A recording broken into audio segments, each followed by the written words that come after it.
in part 5 we talk about limits at infinity. So everything we talk about today is relevant to the shapes of the curves. In particular, limits at infinity is relevant to the horizontal asymptotes. We are going to see very shortly. Okay. We'll work on part 5, question 1 first. Okay. Limit at infinity.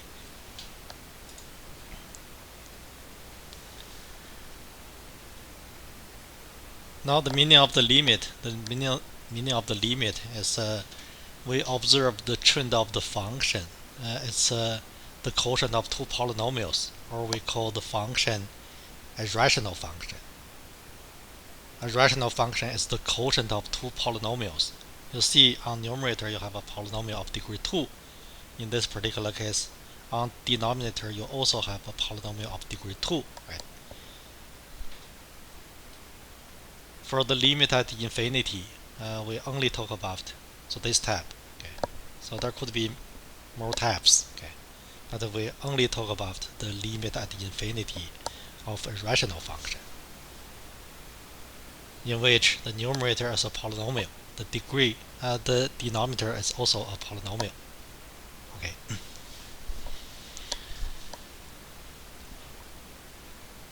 The trick to do this kind of the questions is that now let's recall some terms. Every polynomial has a degree. The degree is the highest power. Okay. In this particular case, the degree of the numerator is 2. So because you have a term 2 times x squared, so that is the term with x to the highest power, right? The highest power is 2. Okay. And likewise, the denominator is also a polynomial of degree 2. Okay. When you are computing the limit at infinity, I mean the limit as x approaches infinity of the quotient of two polynomials in which the numerator and the denominator has the same degree. You see the degree of the numerator is 2. The degree of the denominator is also 2. In this case, the trick is that we divide the numerator and the denominator by x to the power of the highest, by x to the power of the degree of the numerator and the denominator. I will show you the meaning. Okay.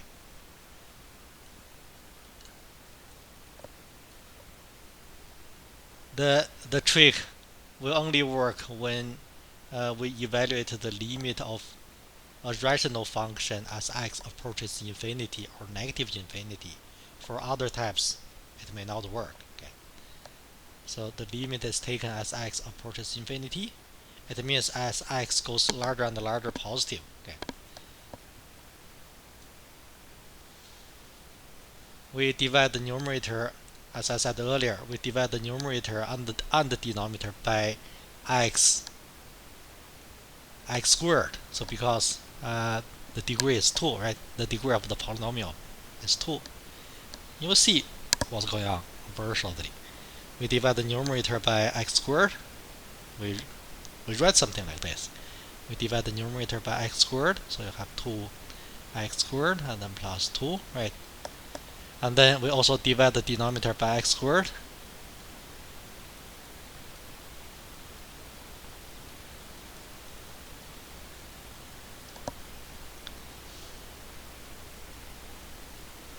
I want you to see the quotient is equal. So because it's permissible to divide the numerator and the denominator by a non-zero number.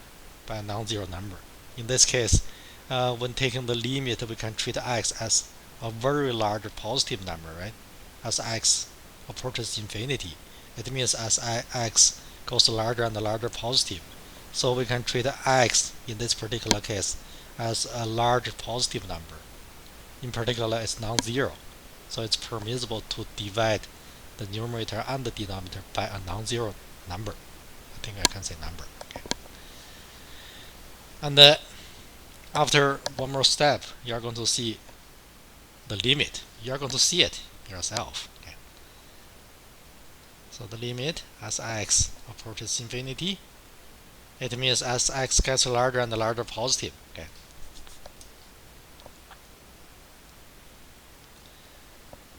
and then you multiply 1 over x squared into the two terms. More precisely, you distribute 1 over x squared into the two terms. Okay, so try to follow me. The first term is 2, right? X squared and x squared is cancelled, and the second term is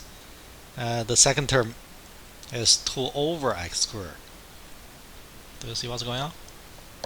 We just distribute 1 over x squared into these two terms. And likewise for denominator, you do the same thing. On denominator, you have 1 x squared, 1 over x squared times x squared is 1, right? And then plus 5 over x. You cancel out a x. On denominator, you have x squared. On denominator, there remains x. On the numerator, there remains a 5. And likewise, the last term will be 6 over x squared. As I said earlier, after applying the technique I just told you, you multiply the denominator by, you divide the numerator and the denominator by x to the power of the degree of the numerator and the denominator. Okay, and then we have something like this after simplify a little bit. Okay. Again, the meaning of the limit is the limit. We take the limit as x goes larger and larger positive, as like x approaches infinity. It means as x goes larger and larger positive. I'm going to circle a particular term. Anybody want to tell me the limit of this term? I was trying to say, what is the limit of the term? So now let's say 2 over x squared as x gets larger and larger positive, as x approaches infinity. So tell me the answer, please. You can write the answer in the chat. As x gets larger and larger positive, you do not have to use a calculator. You just use your common sense. 2 over a larger and larger positive number squared. When x gets very large, 2 over x squared gets very tiny and very close to what number? So please, anybody want to write the answer to that limit in the chat? The answer to that limit, please. 0. So 0 is right. Okay. Using your common sense, or alternatively, if you want, you could use a calculator to check. Okay. You just check 2 over 100 squared. As a matter of fact, when taking the limit, x can be as large, gigantic, right? The meaning of the limit is as x goes larger and larger positive. Okay. You see, after applying the technique I just told you, the limit of this term as x approaches infinity is 0, and likewise the limit of this term is equal to 0 as x approaches infinity, and also the limit of 6 over x squared as x approaches infinity is also 0. The limit is 0 as x approaches infinity. So what's the final answer?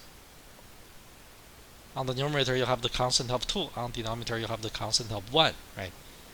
And after taking the limit of all other terms are zeros. So the final answer to the limit is going to be 2 over 1. So you have 2, right? So does that make sense?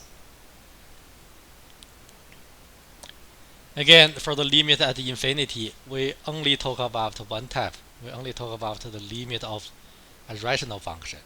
The first case I wanted you to see is when the limit of, now let me try again, I said something wrong. The only type we are talking about is the limit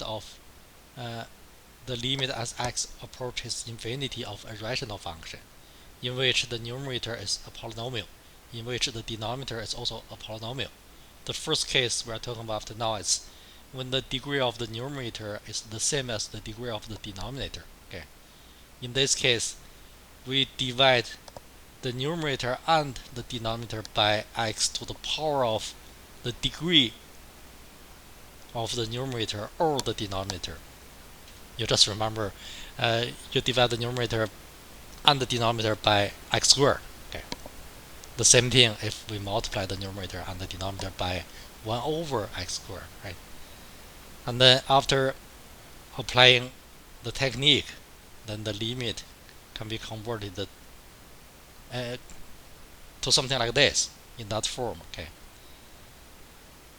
In which the limit of all the terms like 2 over x squared, 5 over x, 6 over x squared, the limits of all these terms as x approaches infinity are zeros, right? And then you can get the limit. Any questions about this? That's question 1. Actually, question 2 is similar. You look at question 2, the same function, so just the limit is taken as x approaches negative infinity. It means as x goes larger and larger negative numbers. So do you know what I mean? As x, if you use a list of values, as x approaches, so now let's say negative 100, so negative 1000, so negative 10,000, and so on, right? You know the meaning. I guess you know the meaning, okay? Again, for question 2, we take the limit as x approaches negative infinity. It means as x goes larger and larger negative numbers, can be any large, of course. Okay. The same technique. I just modify this one. To do question 2. Okay. Now to do question 2, we were taking the limit of the same function as x approaches negative infinity, right? So can I just add a negative sign here? Sorry.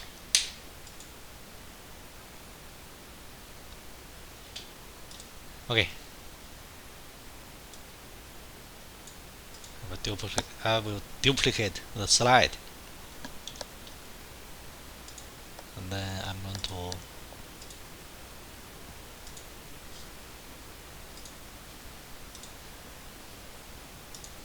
now I'm trying to show you how to do question number 2. Okay. In question 2, the same function, we take the limit as x approaches negative infinity.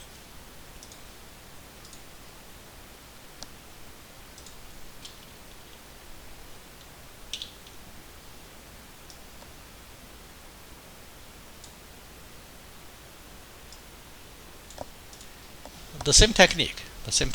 Okay. The limit as x approaches negative infinity. Wherever you see infinity, you just replace infinity with negative infinity. Okay. Negative infinity, and then the same answer. So do you see the same answer? The same technique is true. We can also treat 1 over x squared as a non-zero number. It's permissible to divide the numerator and the denominator by anything non-zero, right? And then you do the same thing. You multiply 1 over x squared into the two terms. I mean, you distribute 1 over x squared into the two terms. You have the same thing. The only difference is you think as x gets larger and larger negative numbers. I mean, when the magnitude of a negative number is getting larger and larger. The same thing, 2 over x squared is also very close to 0, right? And 5 over x as x approaches negative infinity is also 0.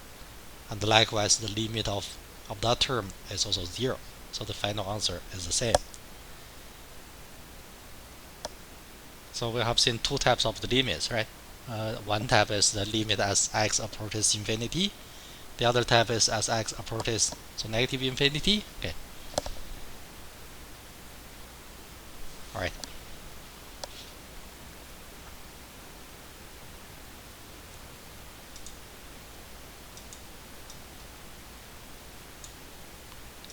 So any questions about this?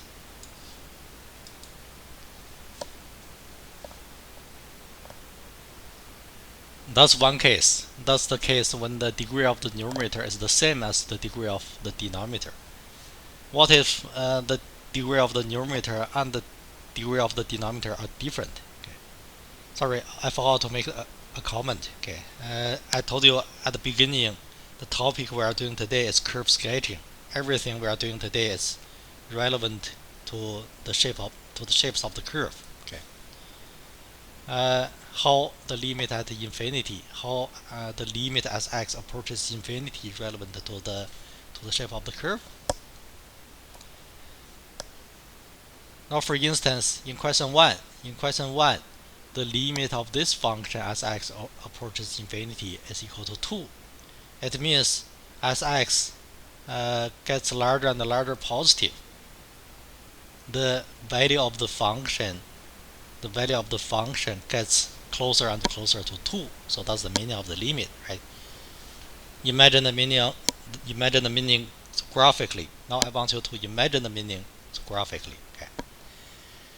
I do not know the shape of the graph. I just know as x gets larger and larger positive, the value of the function gets closer and closer to 2. So does that make sense? The graph of the function is going to be something like this. As x gets larger and larger positive. Now let's say that's the vertical axis. So that's the origin. Okay. As x gets larger and larger positive, I do not care about the shape when x is small, but when x gets larger and larger positive, the value of the function will be getting closer and closer to 2. So now let's say 2 is here. Now let's say 2 is here. The value of the function as x approaches infinity, as x gets larger and larger positive, the value of the function gets closer and closer to 2. So that makes sense. The curve when x goes larger and larger positive, the curve is going to be something like that. The curve is going to be closer and closer to 2. It's either something like that or something like that. In any case, this limit will determine a horizontal asymptote. Okay. I want to repeat the meaning. The meaning of the limit is as x gets larger and larger positive, as x go far that way, the graph of the function, the value of the function gets closer and closer to 2. So that is the meaning of the limit, right? It means the graph of the function getting closer and closer to the horizontal line. The horizontal line, very shortly, I'm going to show you the equation of the horizontal line. But you see that this limit will determine a horizontal asymptote. I'm going to tell you the line right now. Okay. Anybody want to tell me the equation of the line? In order to tell me the line, you need to tell me the equation of the line. Anybody want to tell me the equation of a line? That's an equation of a horizontal line. I'm going to add one more sentence to tell you the meaning. Okay. In general, each limit at infinity, whenever the limit is a finite number, then the limit determines a horizontal asymptote. Okay. I will tell you this determines a horizontal asymptote.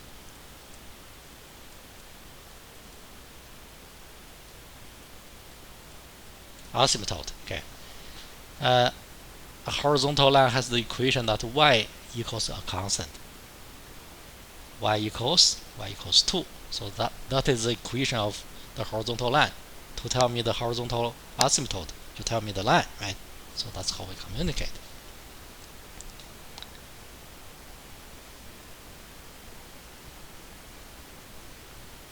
And likewise, we also have a horizontal asymptote, so determined by the second limit. Okay. We can also say something like this determines a horizontal asymptote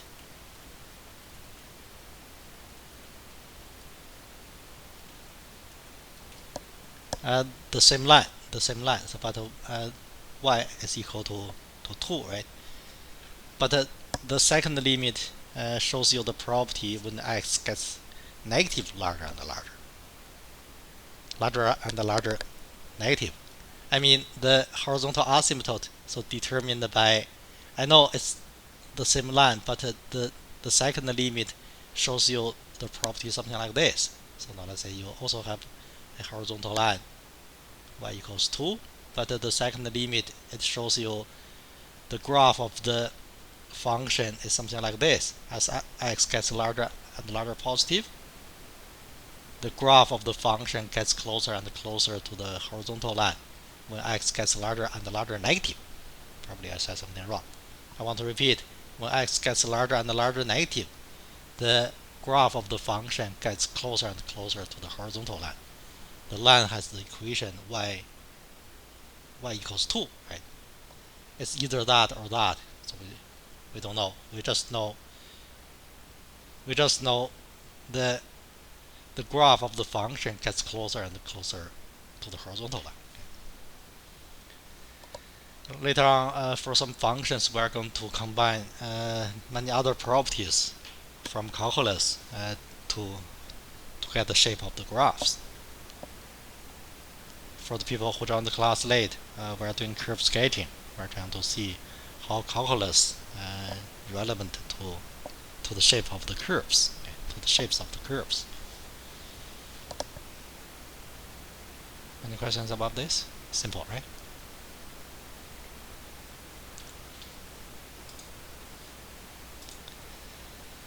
Three and four. For some purpose, I was trying to do 3 and 4, but for the main curve we're going to sketch, I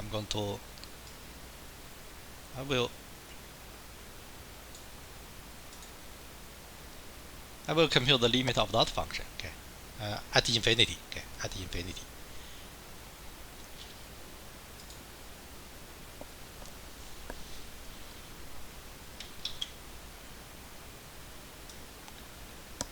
This is a question designed to show you what if the degree of the numerator is different from the degree of the denominator. You kind of do the same thing, okay. The following question, the next question I'm going to work on is to evaluate the limit of that function as x approaches infinity. That's another limit at infinity. We say the limit is the limit at infinity. It actually means as the limit as x approaches infinity, right? Essentially, the numerator you see it's a polynomial of degree 1. The denominator is essentially a polynomial as well, right? The first thing we do is to write the denominator in the form of a polynomial. Okay. On the numerator you have x, on denominator you have x squared minus 2x and then plus 1. You know which formula I used, right? I used the formula a minus b the whole thing squared equals a squared minus 2ab and then plus b squared. Okay.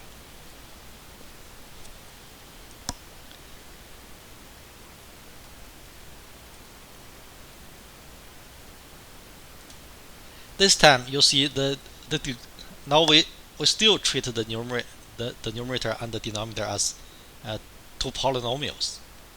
The degree of the numerator is 1 and the degree of the denominator is 2. Okay. Whenever you see the degree of the numerator is different from the degree of the denominator, then the trick is that you divide the numerator and the denominator by x to the power of the higher degree. I want to repeat, represented by this question, whenever you see we're trying to compute the limit of a polynomial, I mean the limit of a rational function, the quotient of two polynomials as x approaches infinity or negative infinity. Okay. Whenever you see you're trying to compute a limit like that, if the degree of the numerator is different from the degree of the denominator, you divide the numerator and the denominator by x to the power of the higher degree. Okay. What I mean by that, you divide the numerator and the denominator by x squared.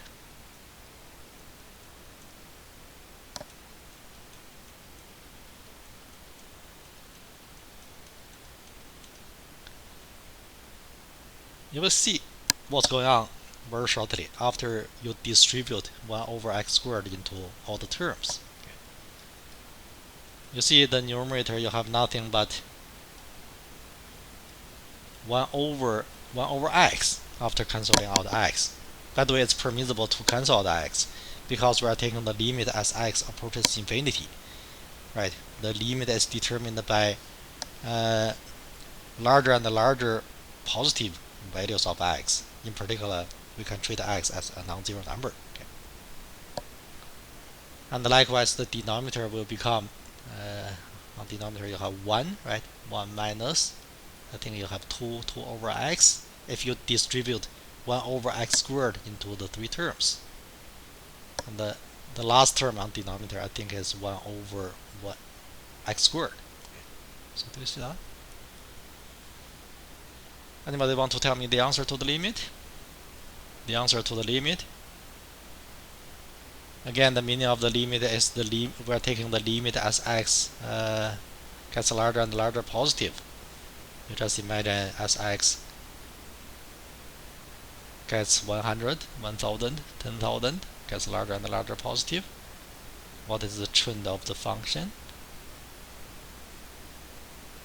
So please, does anybody want to tell me the answer to the limit? Try something, please. It's simple. As x approaches infinity, the limit of 1 over x is equal to 0, right? The limit of 2 over x is equal to 0. The limit of 1 over x squared is equal to 0. The limit of the numerator is 0. On denominator, you have a non-zero number. So the final answer to the limit is equal to 0. Okay. Right. I'm not going to forget the following. I told you each limit at infinity, whenever the answer is not, whenever the answer is a number, then the limit will determine a horizontal asymptote. Okay. This determines, or this gives right, a horizontal asymptote.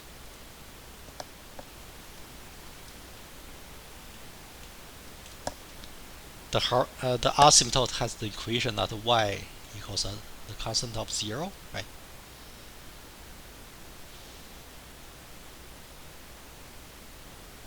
Again, I do not know. So later on, we are going to use some other properties to study the shape of the graph. But the limit at infinity, the limit of the function as x approaches infinity, will show you the property as x gets larger and larger positive that way. As x gets larger and larger positive that way. Okay. The graph of the function is getting closer and closer to the horizontal axis. So that makes sense? Either like that or like that. Okay.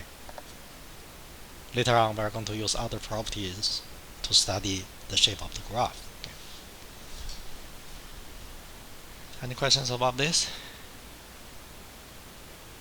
The same trick suggests that whenever the degree of the numerator is different from the degree of the denominator, you divide the numerator and the denominator by x to the power of the higher degree. Okay. In this case, you divide the numerator and the denominator by x squared. So because the degree of the denominator is 2, the degree of the numerator is 1, right?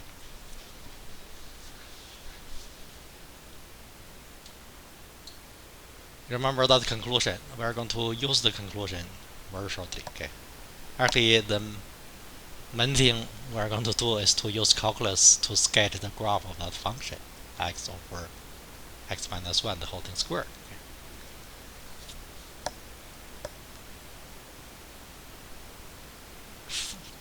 For this function, we can also evaluate the limit as x approaches negative infinity. Okay. The same trick. Okay. You divide the numerator and the the denominator by x squared, by x to the power of the higher degree of the numerator or the denominator, right?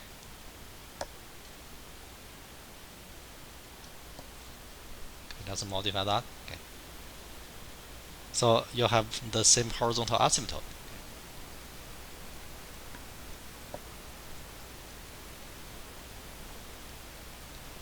Okay, now cheer up. Cheer up. We're going to do the main thing, curve sketching.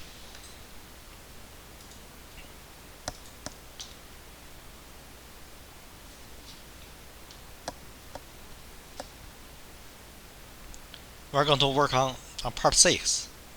In part 6, you have a curve, a function. We're going to use calculus to sketch the graph of the function. Okay.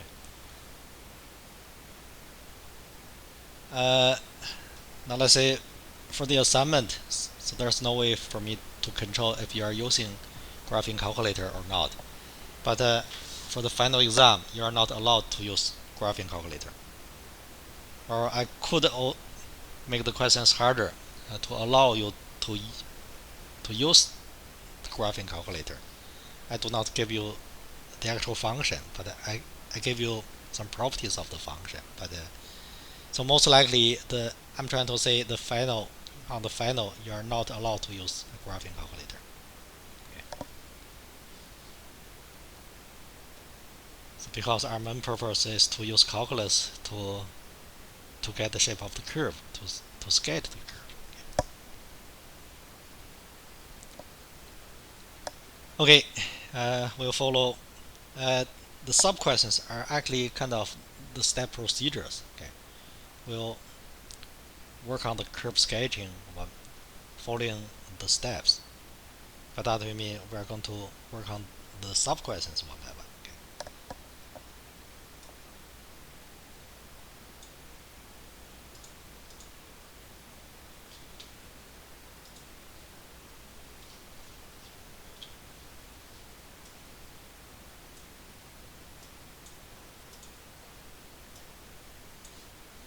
I don't want to design.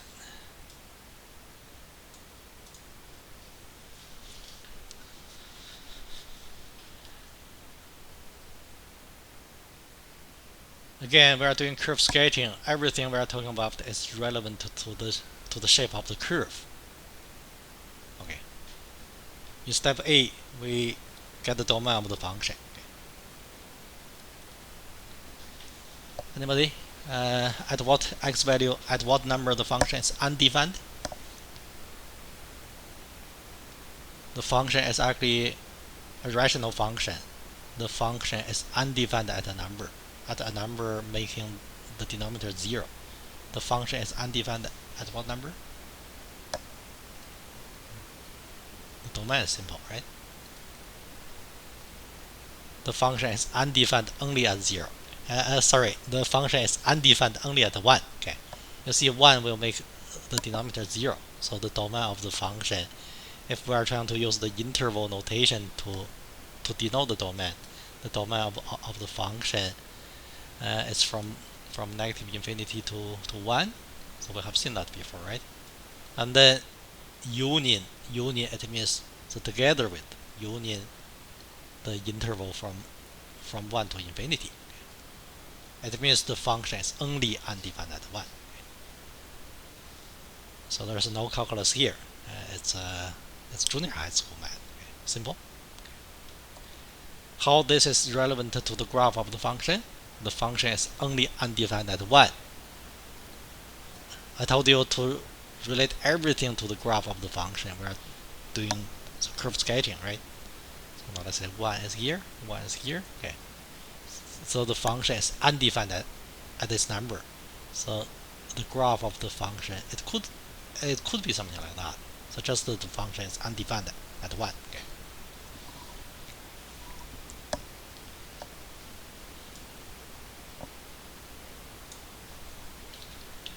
After combining many other properties using calculus, eventually we are going to be able to sketch the graph of the function. Okay. But now we are following the step procedures. I believe in step B, we're going to get the intercepts. Okay. To find the intercepts, we're going to get the x-intercept and the y-intercept. Okay.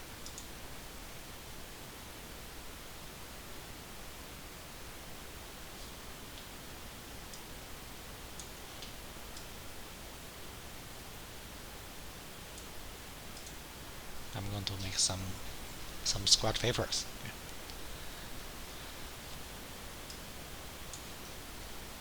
Now let's get the y-intercept first. What are the y-intercepts? For any curve, the y-intercept, that point, you look at the graph of the function, okay? That may not be the graph of the given function, it's the graph of some other function, okay? This point is the y-intercept, so that's how you learn in high school, right? And so this point is x-intercept. The y-intercept, so that point has the property that x-coordinate is equal to 0. So by that we mean you set x value so to be 0, and then you can get the y-intercept. And likewise, if you set, so did I say something wrong? Now let me try again. If you set x value so to be 0, you get the y-intercept. I did not say anything wrong, I think. And then, so likewise, if you set y value so to be 0, you have the x-intercept. Okay.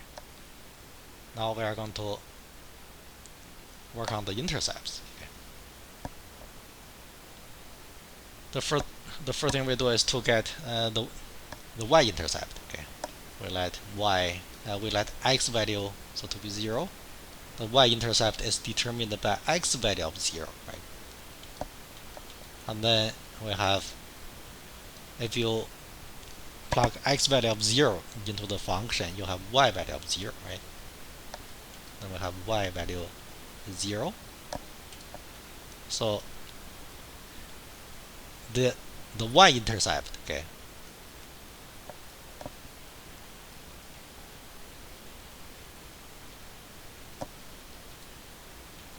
the y-intercept is a point. I think that's how you learned in high school. Okay, actually people treat the thing in different ways. So some people treat the y-intercept as points. So some people treat the y-intercepts as numbers. We just use points. Okay. So the y-intercept is a point with x coordinate of 0 and the y coordinate of 0. This means the graph we're going to sketch, the graph of the function is passing through the origin, right? The point with x coordinate the point with x coordinate of 0 and the y coordinate of 0 is the origin, right? So the y-intercept is the origin. Okay. That's how we get the y-intercept. To get the x-intercept, x-intercept is determined by y value of 0. So that makes sense? We do the same thing. If we set y value to be 0, and then we have x over x minus 1 the whole thing squared is equal to 0, right? Now if the quotient is 0, the numerator, it has to be 0. So we have x value of 0. Can you follow me? In this case, we wanted, you look at the mouse cursor, we wanted the quotient to be 0. In order the quotient to be 0, the numerator has to be 0. So we have x value of 0. Actually, I'm trying to say x-intercept and the y-intercept will determine the same point, the origin. Okay. So we have x-intercept is also the point 0, 0, the origin. Okay.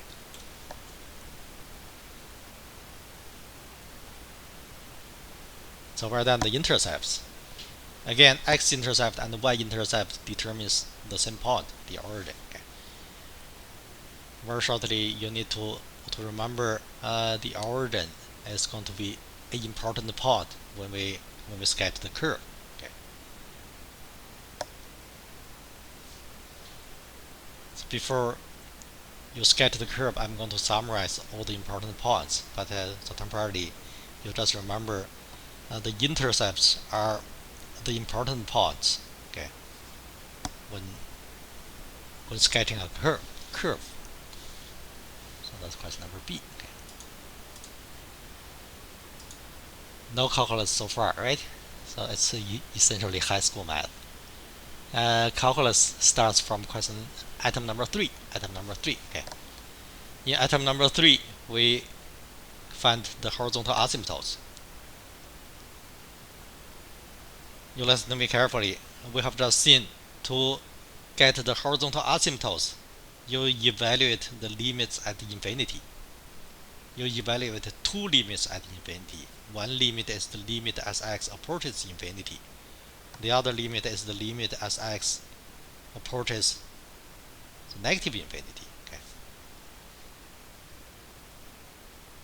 Probably you want to write it down. To find horizontal asymptotes, we evaluate limits at infinity. Okay. Now we're on step 3. So did I label? Can I just label the domain using 1? I just want to make the notations consistent with the notations in the question. Okay. That's number 1, so that's number 2. Okay. Now we're on question number 3. Okay. We're going to get the asymptotes. Okay. I will write something down to find horizontal asymptotes.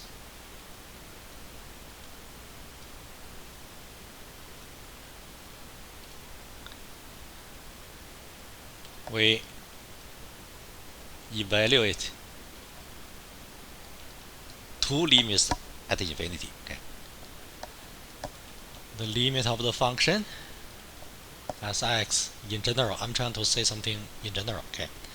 The limit of the function as x approaches infinity, and also the limit of the function as x approaches so negative infinity.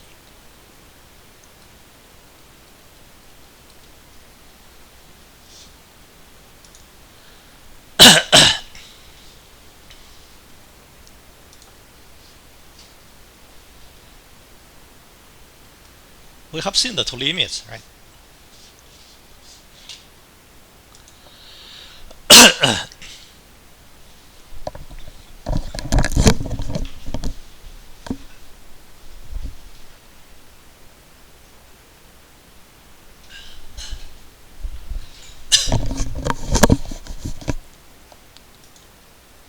We have seen the two limits.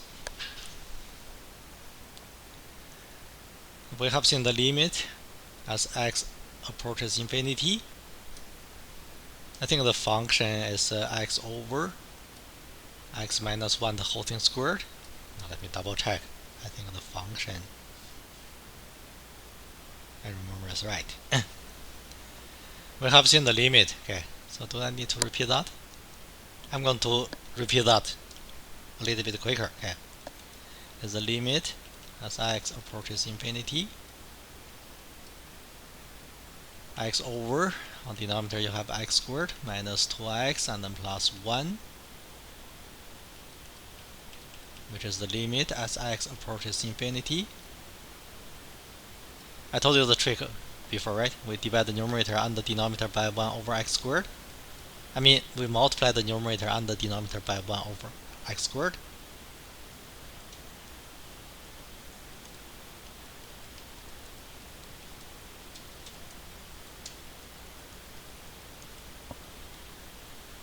And then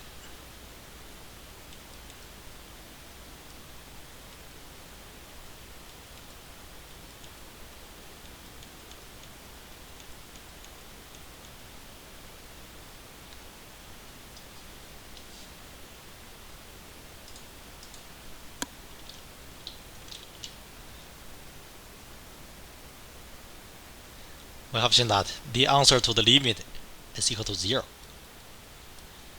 Actually, the same is true when we take the limit as x approaches so negative infinity. Okay, so I can replace infinity, all the infinities with so negative infinity.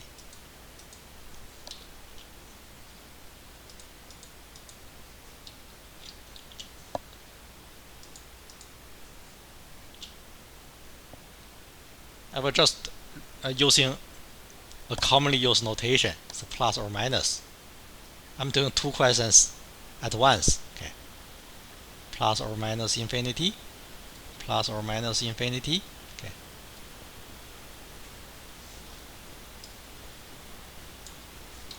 I did something horribly wrong.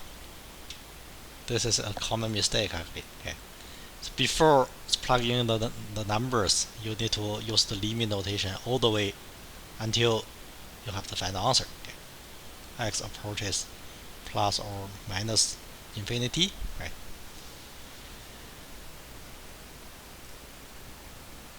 Both limits will give you the same horizontal asymptotes. Okay, and then you say something like thus: the horizontal line, which is actually the horizontal axis. Okay, that line has the equation y is equal to 0. So this line is the horizontal asymptote.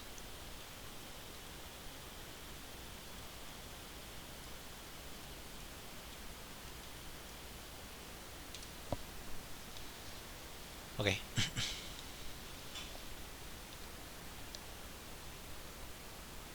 So any questions so far? I think horizontal asymptotes. We did this. We did the same question twice. You should be okay.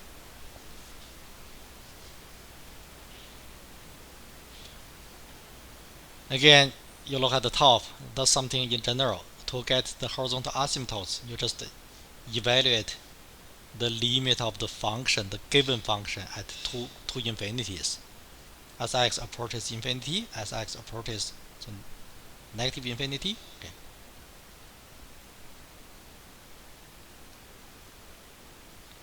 So we're done question number 3.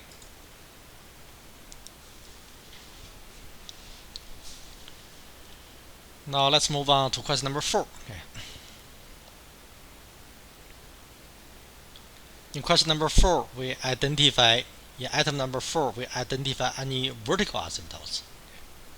We identify vertical asymptotes. So listen to me carefully. So this is kind of new as well. Okay, how to find vertical asymptotes?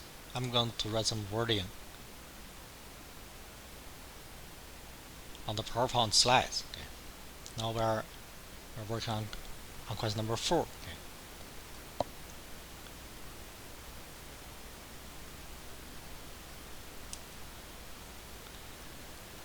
To find the vertical asymptotes,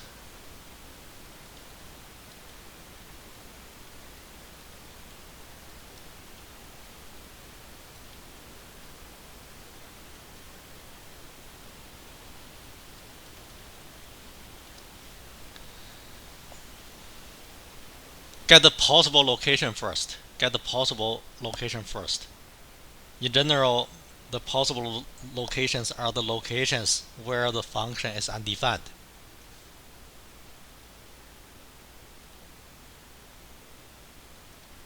Identify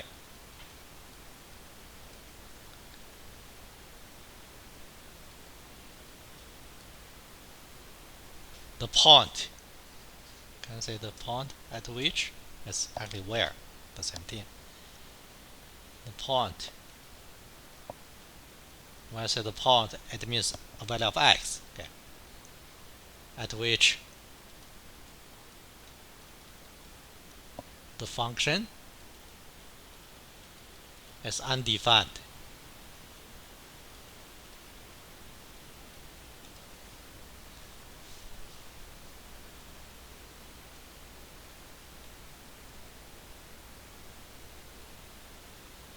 The function we're talking about is the function of that. Okay, probably it's easier if I copy the function to the new slide as well. Okay.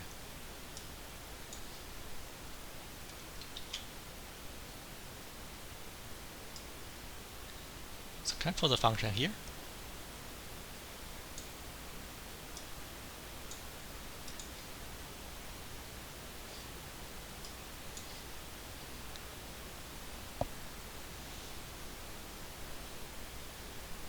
That's only the possible location. That's only the possible location. What I meant is you locate at what x value the function is undefined. This will give you the possible location. Okay. Anybody want to tell me the possible location? At what x value the function is undefined?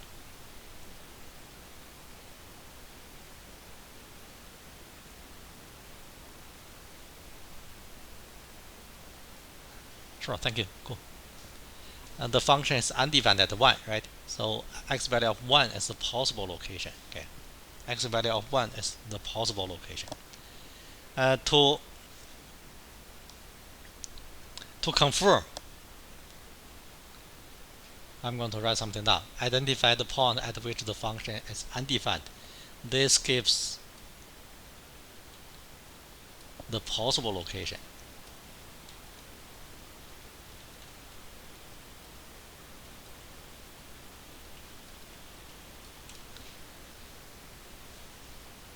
To confirm,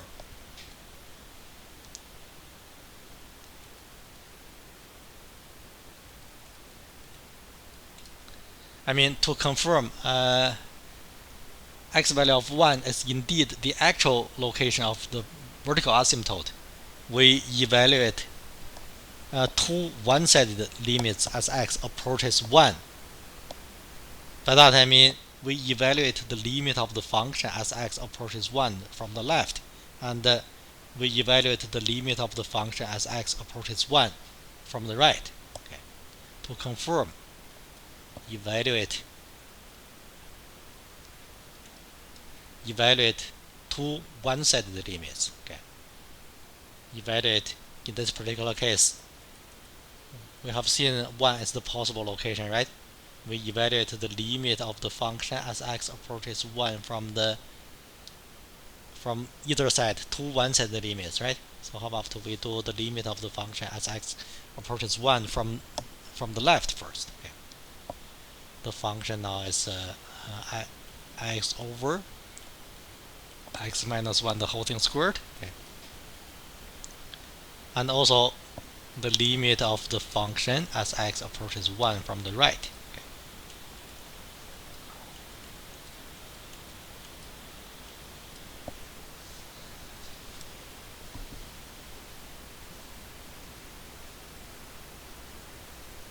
If either limit is infinity or negative infinity, I'm trying to say if either or both limit as x approaches 1 from the left or from the right is infinity or negative infinity, then you have a vertical asymptote. Okay. For this type of the limits,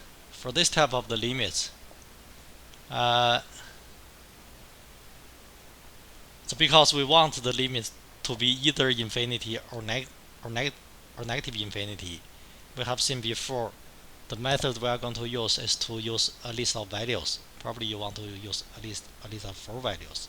Of course, there are some other ways, but we just stick on using a list of 4 values because the final answer is going to be either infinity or negative infinity. Okay.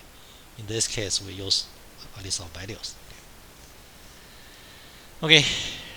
To get the value of the limit, the first limit, if I want you to use a list of 4 values, if we are using a list of 4 values to identify the limit, you'll form a table with the 2 columns, right? Label the column on the left using x, label the column on the right using f of x. Anybody want to tell me a list of 4 values you want to use in order to get the limit of the function as x approaches 1 from the left? The limit is determined by the values of the function at the numbers very close to 1 and to the left of 1, right? So different from 1 and getting closer and closer to 1. Recall what we did in the first couple of weeks. Okay. We could use the numbers like to the left of 1, right? So 0.9 to the left of 1. And so not equal to 1, getting closer and closer to 1.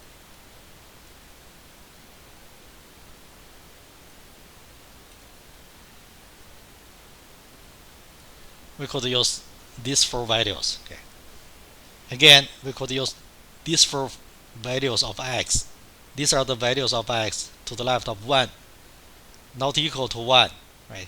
Getting closer and closer to 1, so different from 1, right?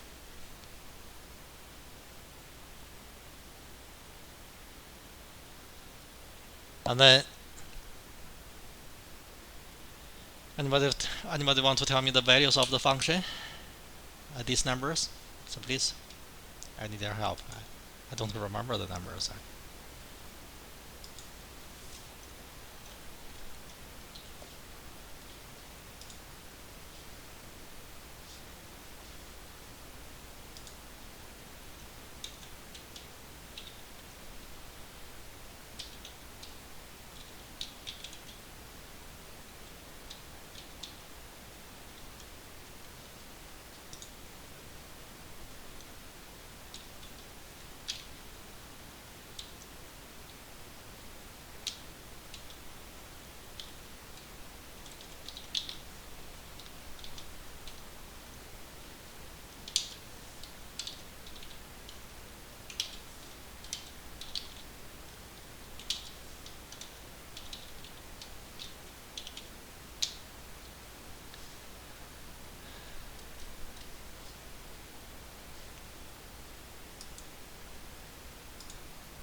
Okay, so I believe the first number is 90, and then 9900, and then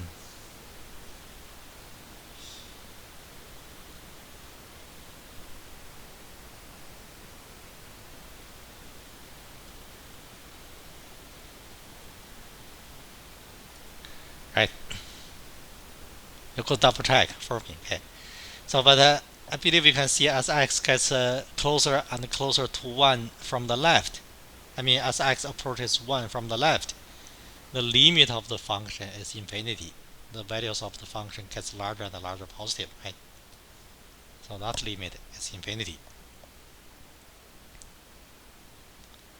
And likewise, to evaluate the limit of the function as x approaches 1 from the right, we could use the function values like 1.1, right?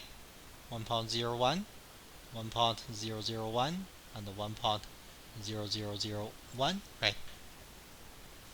And then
I believe these are the values of the function at 1.1, 1.01, and so on. Okay. So you see, as x approaches 1 from the right, the limit is also infinity. All right.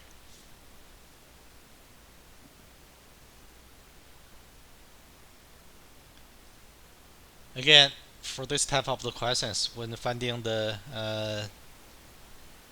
vertical asymptotes use a list of values to evaluate the limits. Okay. Now let me summarize a little bit. Okay. To find the vertical asymptotes, the first thing you do is to get the possible locations. Okay.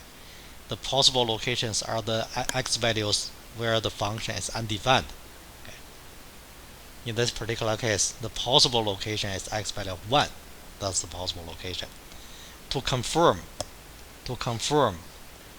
you evaluate the limit of the function as x approaches 1 from the left and from the right. In general, you evaluate two one-sided limits. Okay.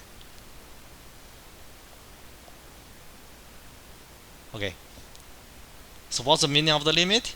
What is the meaning of the limit? I told you before, you try to connect everything to the shape of the curve. Connect everything to the shape of the curve. Now you take a look at the first limit, the limit of the function as x approaches 1 from the left. So what's the meaning of that? So now let's say the origin is here. You have 1 in here. Okay. Okay. Now let me try to write the conclusion first. Okay. This gives the vertical asymptotes. Okay. Vertical asymptote.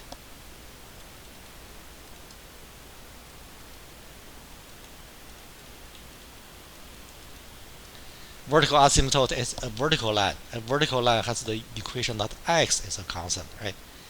The vertical asymptote has the equation of x equals 1. Okay. I will show you what's going on. Okay. Now let's look carefully. So what's the meaning of the first limit? The first limit, it means as x. So 1 is here. So 1 is here. Okay. The first limit, it shows, you look at the mouse cursor. Okay. As x approaches 1 from the left, the value of the function is infinity. You look at the mouse cursor. By that we mean when x is to the left of 1, very close to 1, and getting closer and closer to 1, the value of the function gets larger and larger, positive. So that makes sense. A little to the left of 1, the graph of the function, it has to be something like that, right? Going that way. And similarly, the limit of the function as x approaches 1 from the right is infinity. It means as x approaches 1 from the right, the value of the function gets larger and larger, positive. It will, so the graph of the function when x is to the right of 1, slightly to the right of 1, I mean, okay, the graph of the function is going to be something like that.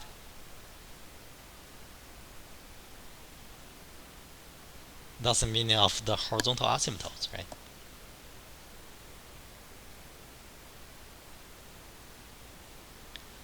So did I mention item number 3? Item number 3, I mentioned that already, okay? But the horizontal asymptotes as x approaches infinity, the limit of the function is equal to 0. It means the graph of the function is going to be something like this. As x gets larger and larger, positive, the graph of the function is either that or that. I said that already, right? And also the limit of the function as x approaches negative infinity is equal to 0. It means the graph of the function is either that or that as x gets larger and larger, negative. I do not want to leave the thing here, so this thing is not too rigorous.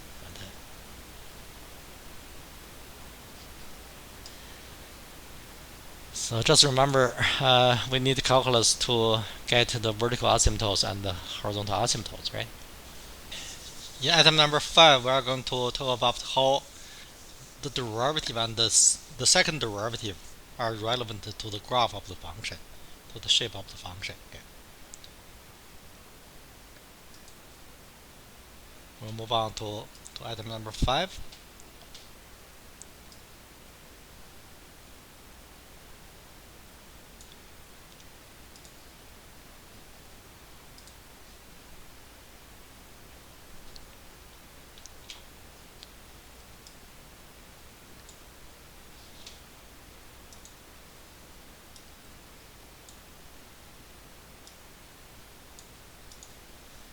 You look at the question, okay? You look at item number 5. I'm trying to say for the assignment or for the test or exam, it's going to be the same thing. I'm not going to ask you to evaluate the derivative of the function or the second derivative, okay? I give you the conclusion, but you need to imagine if I want you to evaluate the derivative of the function, you need to use the quotient rule. Probably I'm going to copy that to the slide 2. You could use the quotient rule, right? Or you could use the chain rule, product rule, and so on. But the differentiation technique is not tested here. I give you the conclusion, okay? So basically, the question is designed to show you how to form the table in question number 6. Okay. You look at the question, okay? In question, I give you the derivative. I give you the second derivative, okay? We are looking for all the values of x at which the derivative is equal to 0. It's kind of the critical numbers, okay? And we are also looking for all the x values at which the second derivative is equal to 0, and also all the values of x at which the derivative and the second derivative are not defined, or DNE. Okay. Now let's do that first, and then I'm going to tell you how the derivative or the second derivative is related to the graph of the function. Okay.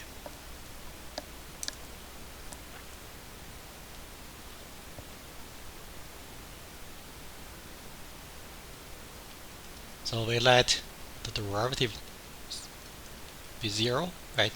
We're looking for all the x values at which the derivative is 0. Okay. And then we have negative x plus 1 over, on denominator you have x minus 1, the whole thing cubed, is equal to 0. Anybody want to tell me at which value of x, the derivative is equal to 0? In order the derivative is 0, the whole thing has to be 0. I mean, in order the whole thing is 0, the numerator, it has to be 0. At what x value the numerator is 0? At what x value the numerator is 0? So we have the numerator, so now let's say x plus 1 is equal to 0. Okay. So we have x value of negative 1, right? So thank you. Cool.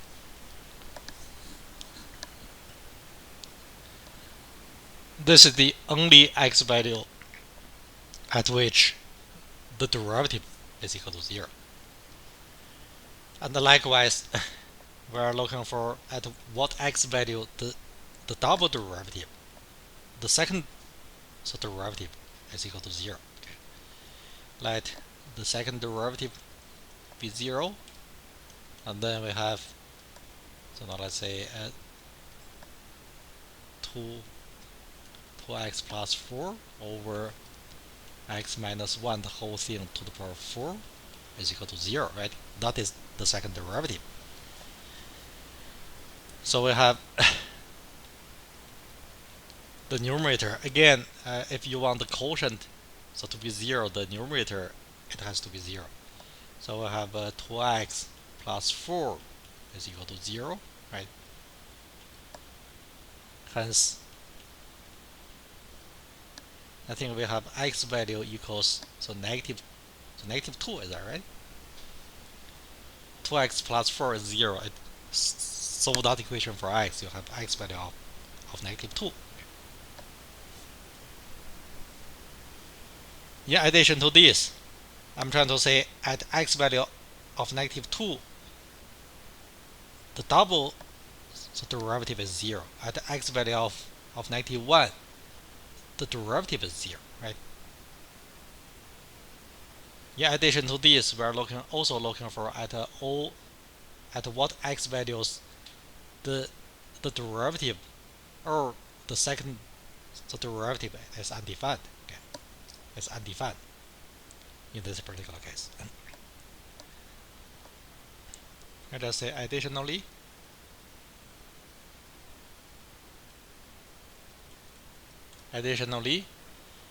the derivative and the second derivative is undefined at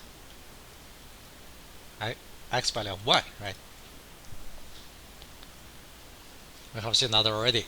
So because x value of 1 will make the denominator 0, right?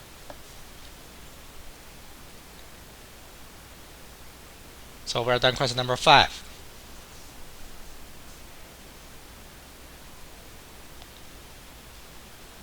I have told you what these values are going to be useful. Okay. Now remember, we got 3 x values, right? One x value is -1, one x value is -2, the third one is x value of 1. And then you think the 3x values, I mean -2, -1, and 1 will divide the domain of the function, okay, into how many subintervals? You think the three numbers -2, -1, and 1 will divide the number line into how many subintervals?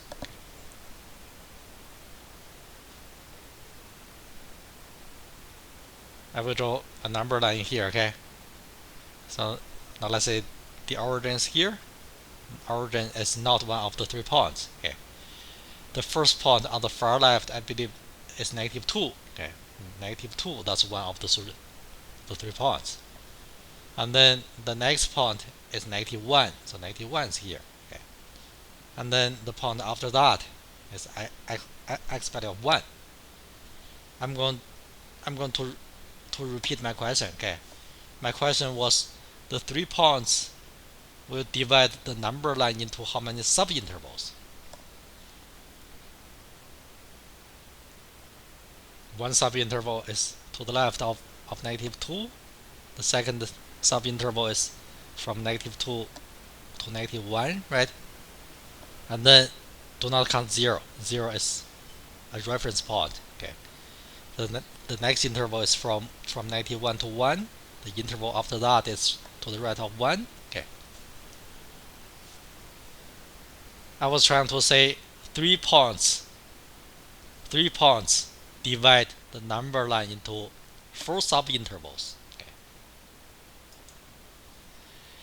Okay, now listen to me carefully. Okay, so do you see these are the subintervals? You look at the PDF file.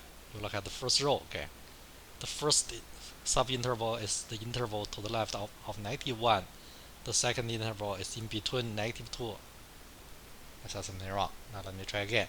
The first subinterval is when x is to the left of -2. Okay. The second subinterval is in between -2 and 91. And then the third one is in between -1 and 1. And then the last one is to the right of 1. I was trying to say 3 points on the number line divide the number line into 4 subintervals. So that's my point. Okay.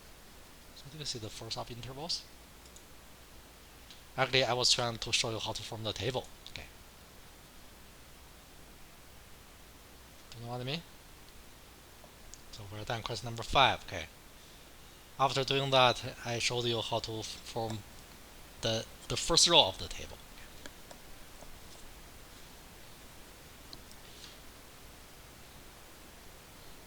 And the following is going to be used to determine on what intervals the function is increasing or decreasing, on what interval the function is concave up or concave down. I haven't told you the term concave up or concave down yet. Okay. Now so before we do question number 6, now let me try to give you some definitions. Okay.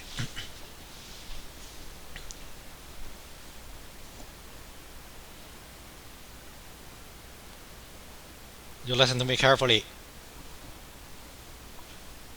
in most years, people can answer my following question. Okay. I will give you 2 minutes to think. Think about the shape of the curve. Think about the shape of the curve. If the double derivative is always positive. I'm going to repeat my question, okay? Think about the shape of the curve. If the second derivative is always positive, the double derivative is always positive. Okay. I was trying to say, so tell me the shape of the curve if the double derivative is always positive, or on some interval the double derivative is always positive. Tell me the shape of the curve. I will give you 2 minutes. You can try to sketch a little bit. Okay. I will give you some hint. If the double derivative is always positive, it means the derivative is increasing, right? It means the slope of the tangent line is getting bigger and bigger.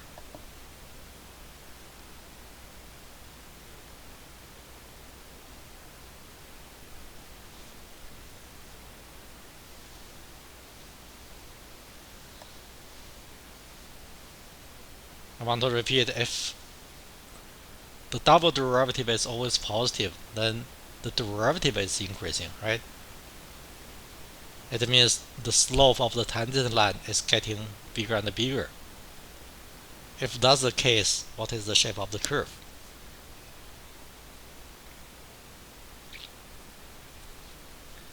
I will tell you the conclusion now. I know probably you can imagine the shape, but it's hard to describe. We say the shape is concave upward. It's kind of the smiling shape. I'm trying to say, if you have the graph of the function in that shape, then the derivative is getting larger and larger, right? You see the derivative here is horizontal, right? And then the derivative here is larger, it's positive, and then it's going to steeper, right?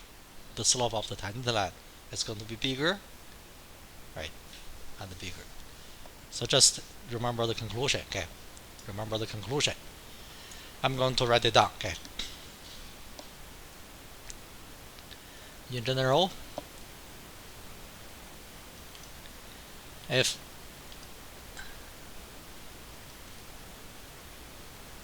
the double derivative is always positive on some interval,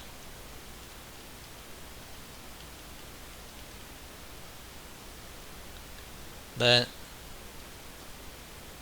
the graph of the function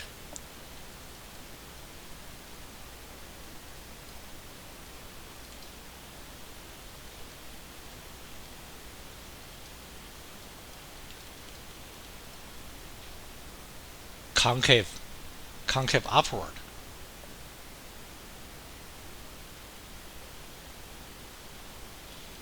It's concave upward.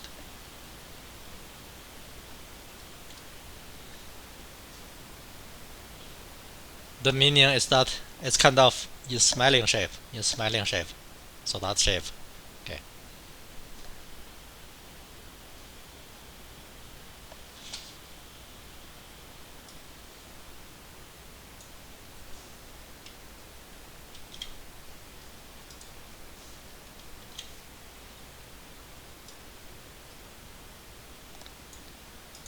I will modify this. So likewise, if the double derivative is always negative on some interval, and then the graph of the function is concave downward. We mentioned before, the double derivative is also relevant to the shape of the graph. It's concave downward.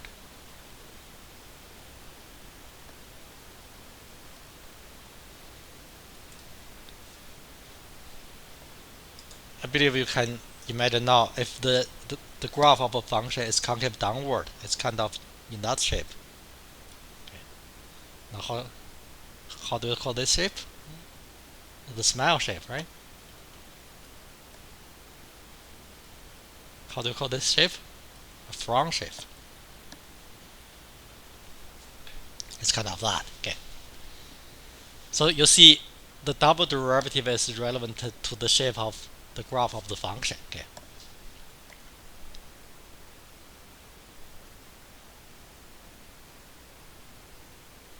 After you know that, then we can complete the table. Okay. So, but before we do the question, I'm going to give you some combinations of so in terms of the first derivative and the second derivative. Okay. Okay, it's hard for you to join the chat message, but I'm going to tell you. Okay, I will give you all the 4 cases. Now let's say on some interval, if the derivative is positive and also the second derivative is also positive, what I'm trying to do is to give you all the combinations in terms of the derivative and the second derivative. Okay, if you imagine on some interval the derivative is positive, the derivative is also positive, how do you tell me the shape of the graph? We mentioned that last time, so probably so try to tell me 2 words. The derivative is positive, it means the function is increasing. We have seen that last time, right?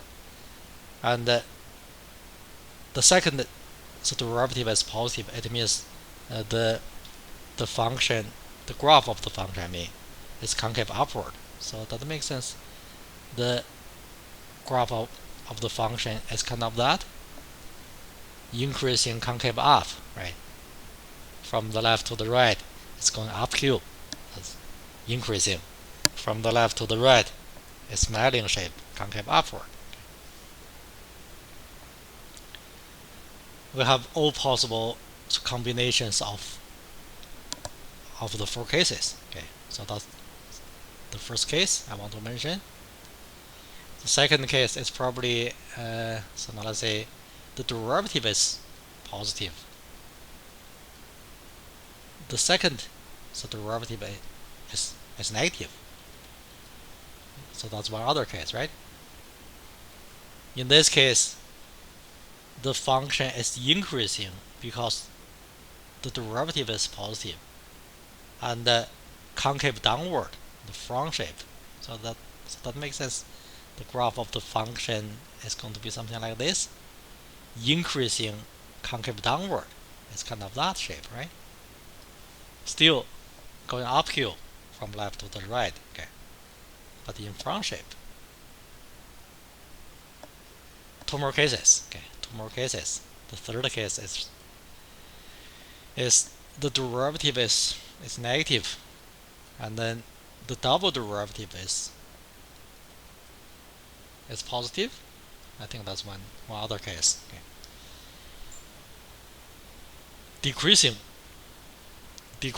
concave upward. Okay. It's kind of that, right? Going downhill and smiling shape, right? The fourth case, the last case actually, okay. The derivative is negative, right? And then the double derivative is also negative. Decreasing concave downward, right? Decreasing concave downward. It's kind of in that shape. I want to repeat. Now you can see the derivative and the double derivative are related to the shape of the graph of the functions.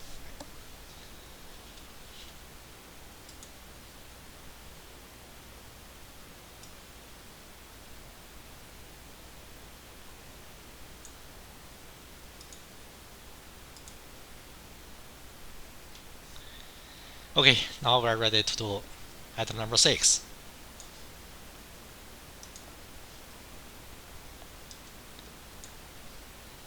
How about I'm going to show you how to complete the first column. Okay, I will show you how to get the first column, and then You try some other columns. You try all other columns. Okay.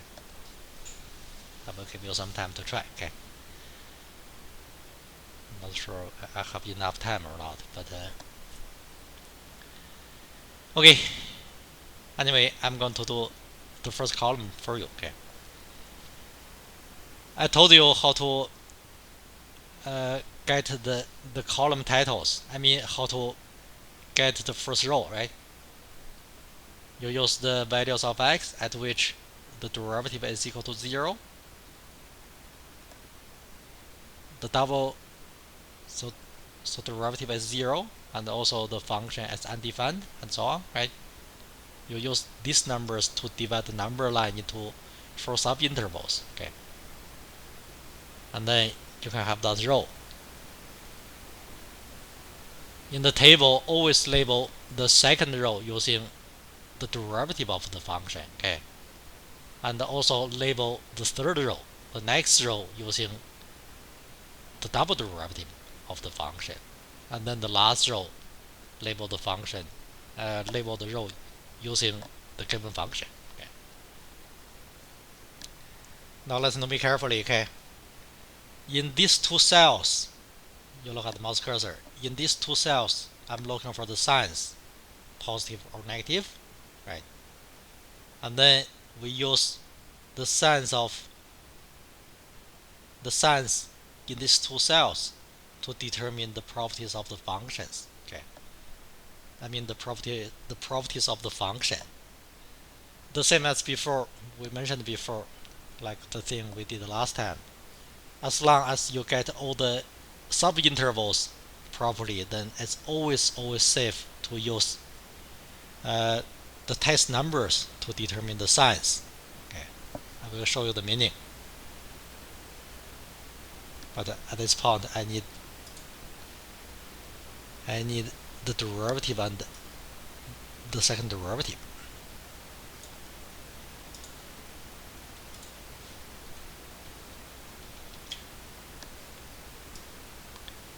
Can you see the screen? It's a little bit tiny, but I believe you can see it. Okay. Okay. For that interval, you look at the mouse cursor. For the interval when x is to the left of -2, we choose a test point like -3, right? So make sure you choose the test point properly. Okay. And then we evaluate the derivative of the function at the test point at -3. Okay. And by the way, the choice of the test point is not unique. You could use -4 and so on. Okay. The derivative at -3, you have negative, so -3 and then +1, right? I just replace x with -3. Okay. On denominator, you have -3 minus 1, the whole thing cubed. Okay. Actually, I do not care about the value. I just care about the sign. Okay. You could do the following way, or you could compute the value. I only care about the sign. Okay. The sign is before the whole thing is negative. On numerator, you have a negative number. On denominator, you have a negative number cubed. You also have a negative number. So do you know what I mean? Negative of on numerator is a negative number. On denominator, you have a negative number. So the whole thing is going to be a negative number. I know it's not precise, but I'm trying to say I do not care about the value. I only care about the sign. Okay. If you actually compute the value, it doesn't matter. But I'm trying to say the derivative of the function at the test number is negative. Okay. So do you know what I mean? And likewise, we could use the same test number to evaluate the second derivative. Okay. The test number, I still want to use -3. Okay. At -3 is equal to you plug -3 into the second derivative. You have 2 times so -3 and then +4, right? And then you have -3 minus 1 the whole thing to the power of 4. In any case, the denominator is positive because you have some number to the power of 4, right? To a even power, okay? And then on the numerator, you have a negative number, right? So negative 6 and then plus 4, you have a negative. You have negative 2, okay? So the whole thing is going to be a negative number, okay? Okay.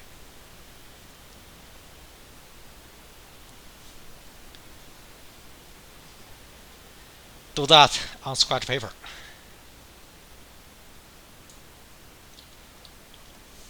I show you how. Do that on scratch paper, okay?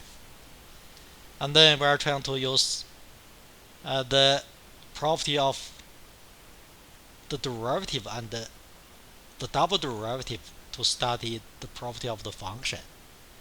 The derivative is negative, okay? The derivative is negative, then the function is decreasing. You could use that notation to indicate the function is decreasing, okay? And the double derivative is negative. It means the function is concave downward, right? You just write CD for concave downward. That's my notation, okay? That's how you complete the first column. So please, at least try the second column, please. I will give you 5 minutes to try the second column. Probably you don't need 5 minutes. Try the second column, please. After getting the signs of the derivative and the double derivative, so please try to write the signs in the chat message, please.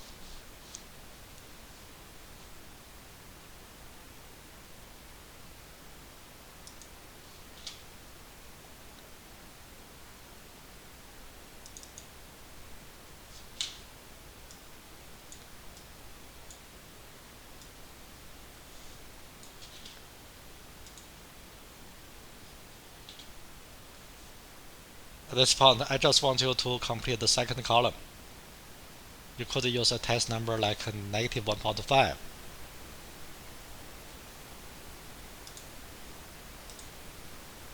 Anybody want to tell me these two signs?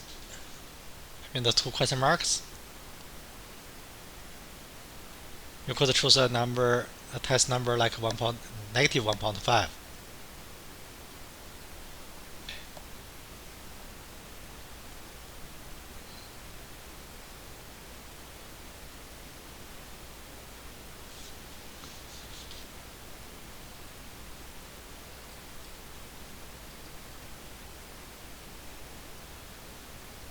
So tell me the two question marks in order, please, if you're done.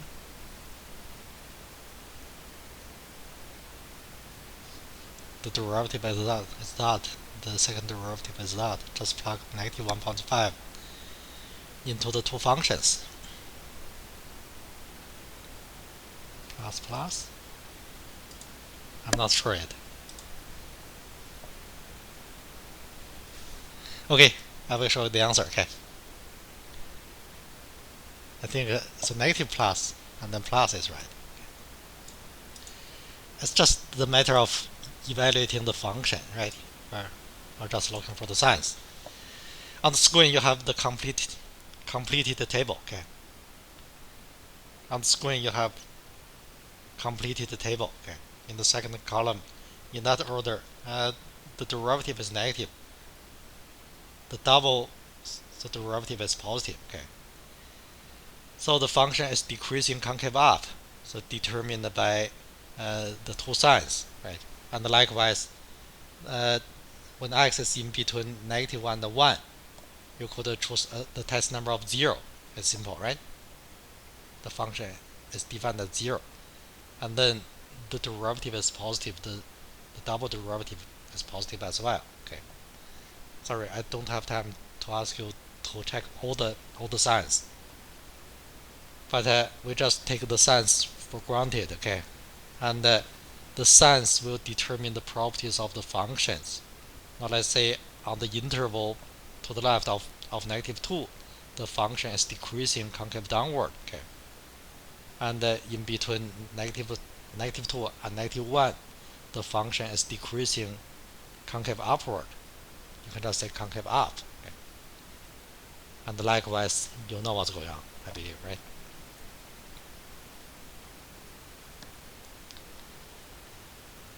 So we're done item number 6.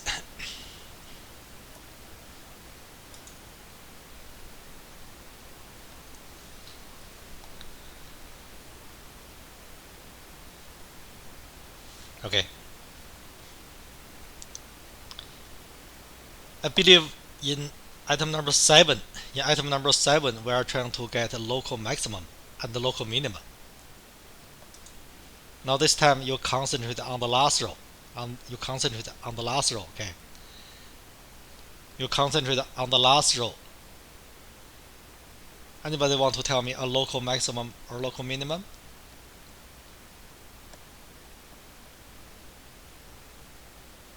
I mean the location of local maximum and the local minimum.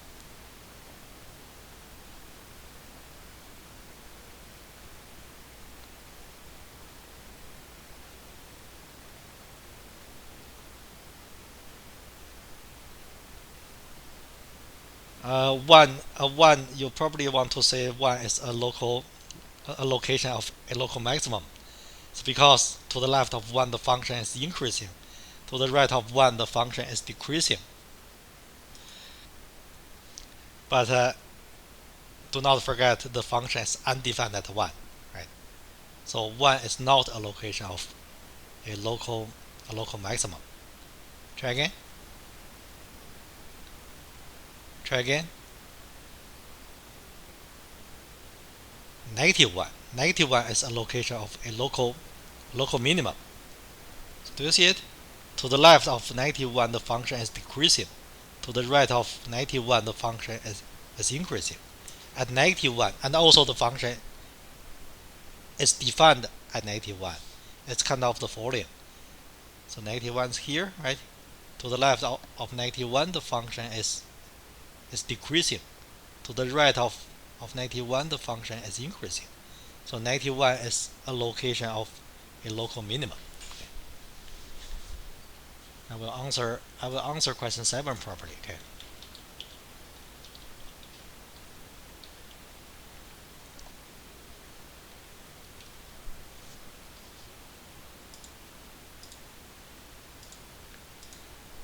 Now let's look at 7. In question 7, we're trying to find any local maximum or minimum, right, of the function. You see the table is useful, okay? We just say the function has a local minimum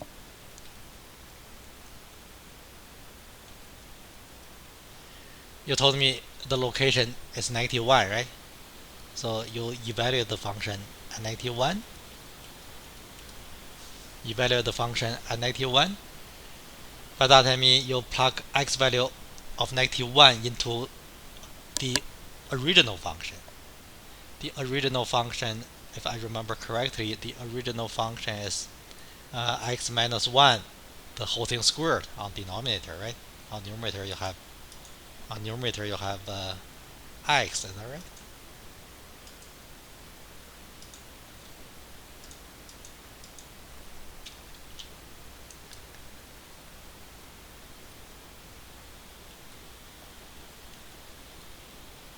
I think you have so -1/4. I was trying to say the location of the local minimum is 91. The value of the minimum is so 91/4. So that makes sense. To answer question number 8, I also have to use the table. Okay.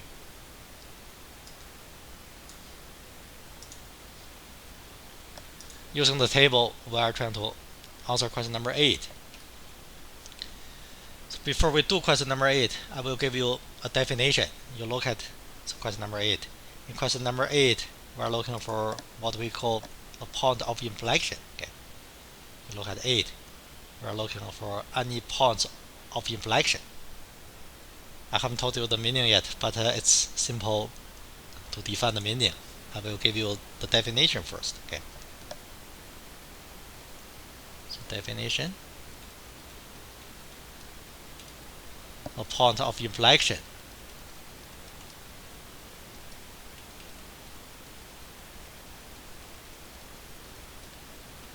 is a point on the graph of the function, a point on the curve.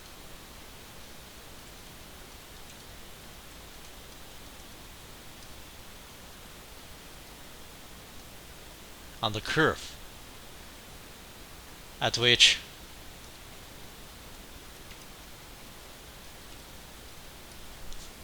we do not need a comma here, at which the function, the curve, the graph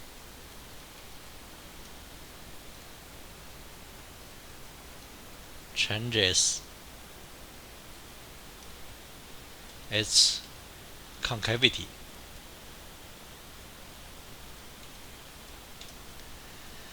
I mean, it's a point at which the curve, the graph of the function changes from concave downward to concave upward, or changing from concave upward to concave downward. Okay. Anybody want to tell me a x value at which the function changes its concavity from concave down to concave up, or from concave up to concave down? Look at the last row again. So please, tell me a x value at which the curve changes its concavity from concave downward to concave upward, or from concave upward to concave downward. Tell me, yeah, the x value is -2. You look at the mouse cursor, okay? To the left of -2, the graph of the function is concave downward, right? CD, concave down. And to the right of -2, the graph of the function is concave upward. So at the point, the -2, the graph of the function changes from concave down to concave up. So -2 will determine a point of inflection. So that makes sense? So the point of inflection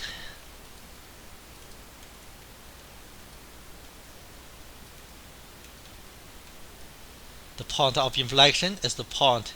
Now let's evaluate the function at -2 first. Okay. It's determined by, okay, that's right, it's determined by. Again, I want to repeat, the table gives you a lot of information about increasing, decreasing, concave down, concave up.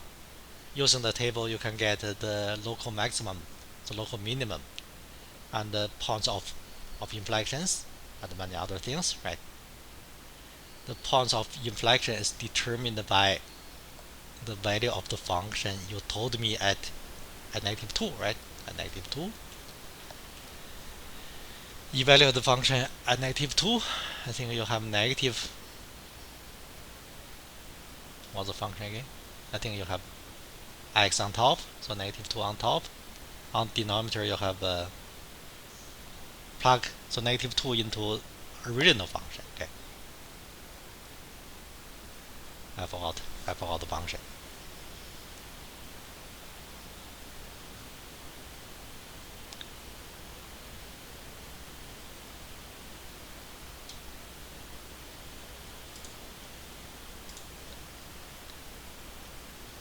X over x minus 1, the whole thing squared. Now on numerator you have -2. On denominator you have -3, the whole thing squared.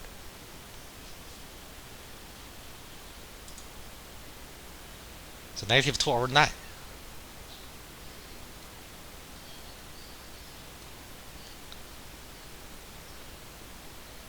Okay, so the point of inflection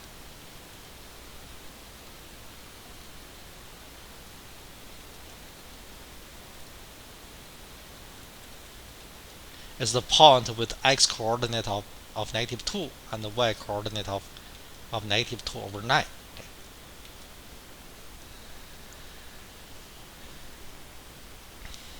Okay.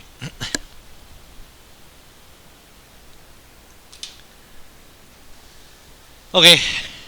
At this point, we are ready to sketch the graph of the function, to do the curve sketching. Okay. You look at your notes. So maybe I can recall something for you. Okay.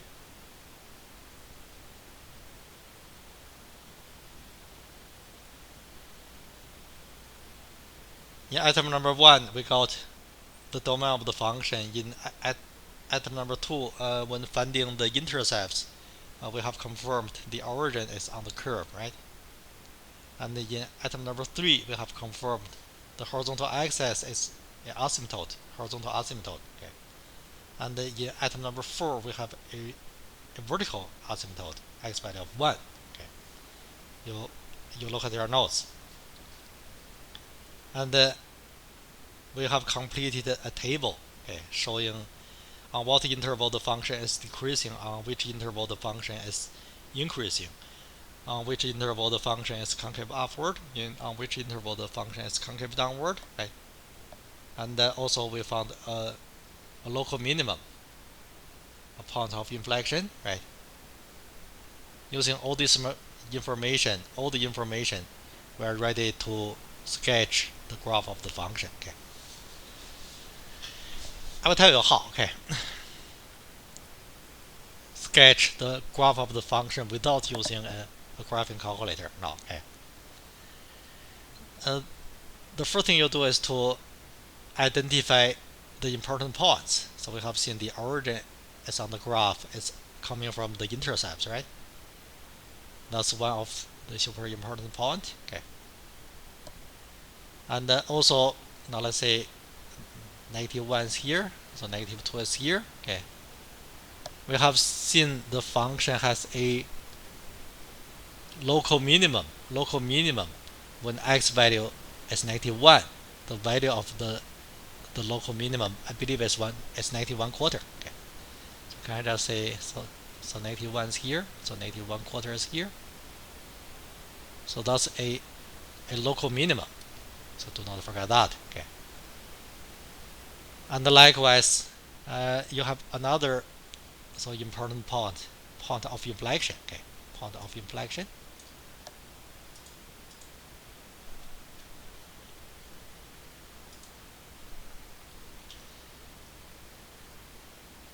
So -2 is here. Okay, and the point of inflection is the point.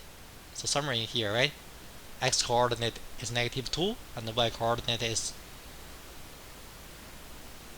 so -2/9, I believe, right? It's a little bit higher than the -1/4. And also you have a vertical asymptote, so which is x value of 1. You remember that? And also you have x-axis is horizontal asymptotes. Use all the information. I want you to sketch the graph of the function. Okay. By looking at the table. Now you look at the table again.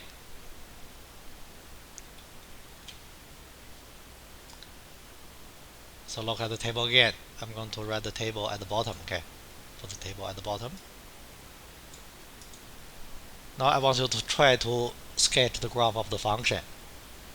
When x is to the left of -2, the function is decreasing concave downward. You know the shape decreasing concave downward, right?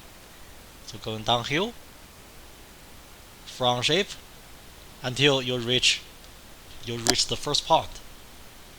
That's a point of inflection.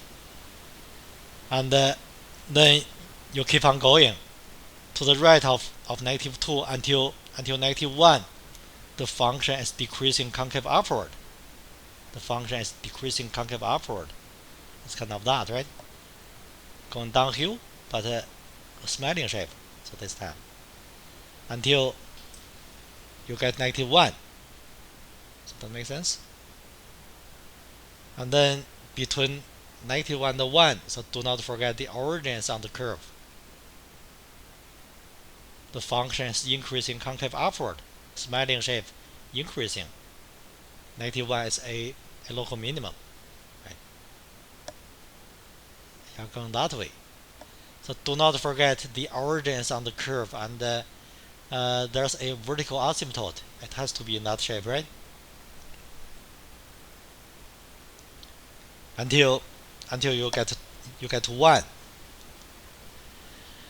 And then to the right of 1, the function is decreasing concave downward, no intercepts, okay? So to the right of 1, the graph of the function, it has to be something like this. So that makes sense?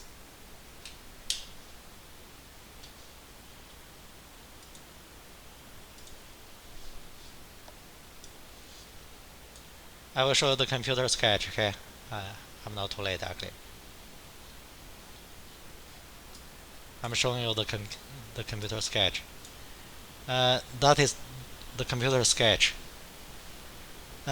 You may not see it clearly, but this point, you look at the mouse cursor, that point is a point of inflection. The curve is concave downward to the left of that point, and the concave, sorry, I said something wrong. I think I said it right. The curve is concave downward to the left of -3, and the concave upward to the right of -3, until this is a local minimum. I mean, that's a point determined by a local minimum. Okay. Now remember, the origin is on the curve, and the x value of 1 is a vertical asymptote, right? You see the graph? That's how we use calculus to sketch the graph.